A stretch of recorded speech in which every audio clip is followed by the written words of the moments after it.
Hello everyone, welcome to my channel. Today I am going to explain the next program which is PASK program.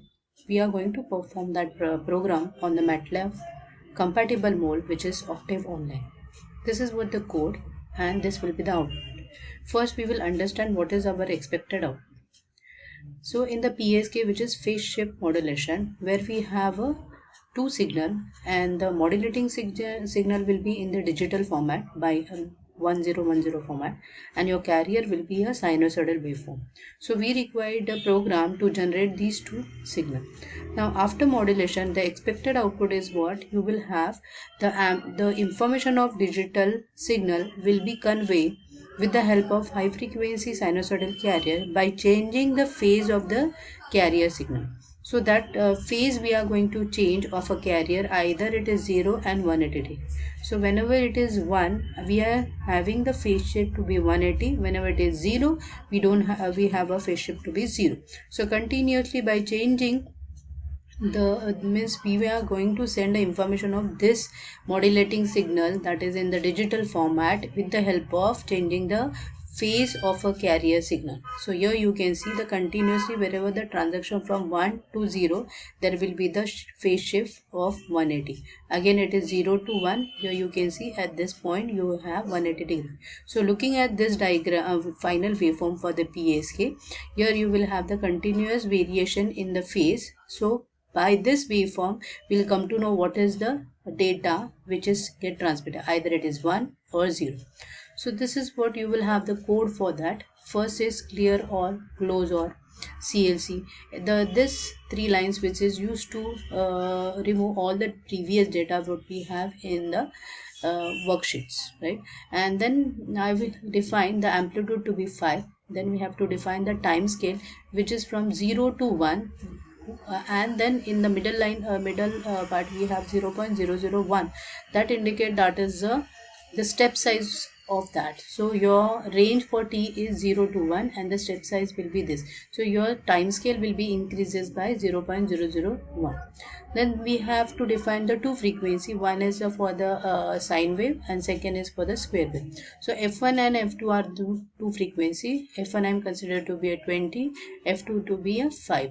So first I will define my sinusoidal signal, which is given by variable x is equal to a into asterisk sine 2 pi f1 t.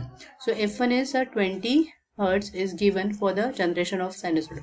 Now I will display this particular waveform by using the subplot command.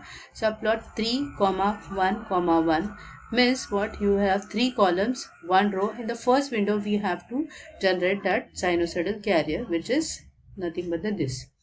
Next is I will give you the plot which is t comma x, where we have time scale and the x-axis will be there.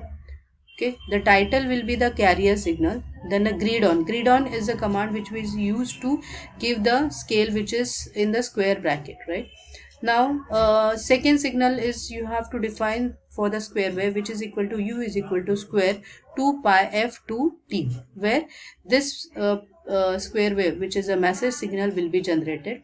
So for that purpose I am using the subplot command, which is 3 comma 1 comma 2. So 3 rows 1 column, and the second window we have this signal to be generated, square wave, and the plot command is to plot that t comma u, and I'll give you the heading for the signal. Title is a message signal, which is nothing but the square wave.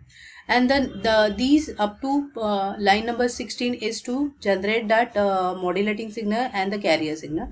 Now next line what we have using the next variable v is equal to x dot asterisk, means you will have the multiplication of the modulating signal with the carrier signal, which is going to generate your modulated signal, which is PSK. Now that is nothing but the v variable, so I have to display that. So I'm using the subplot comma 3 comma 1 comma 3. So you will have the in the third window you will have the PSK waveform to be generated.